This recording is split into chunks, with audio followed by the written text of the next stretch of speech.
ইঁচড়টা কিন্তু অনেকে অনেক রকমভাবে খেতে পছন্দ করে। আমি ইঁচড়টা সবসময় একটু শুকনো বা মাংসের মতো কষানোটাই বেশি পছন্দ করি। এখানে এখন 12 মাসেই ইঁচড় পাওয়া যায়, কিন্তু ওই যে সিজনের সময় ইঁচড়টা বেশি ভালো লাগে।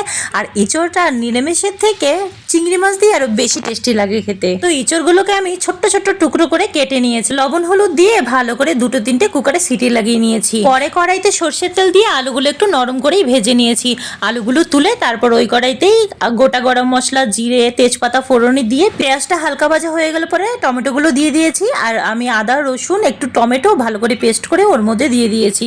তো ওটা একটু ভাজা ভাজা হয়ে গেলে পরে তারপর জিরের গুঁড়ো, ধনের গুঁড়ো, লঙ্কা, হলুদ, লবণ দিয়ে আবার ভালো করে একটুখানি মশলাটা কষিয়ে পরে ইঁচড়টা আর আলুটা দিয়ে ভালো করে আবার একটু ঢেকে ঢেকেই কষিয়েছি। গ্যাসটা কিন্তু আমি একদম লো ফ্লেমেই রেখেছি। চিংড়ি মাছ আর গরম মশলা, একটু ধনেপাতা দিয়ে একটু এদিক ওদিক নেড়ে টুড়ে ভালো করে ঢেকে রেখে দিয়েছি যেন সবকিছু একসাথে মিক্স হয়ে যায়। তো চলো আজকে টাটা। Heavy tasty.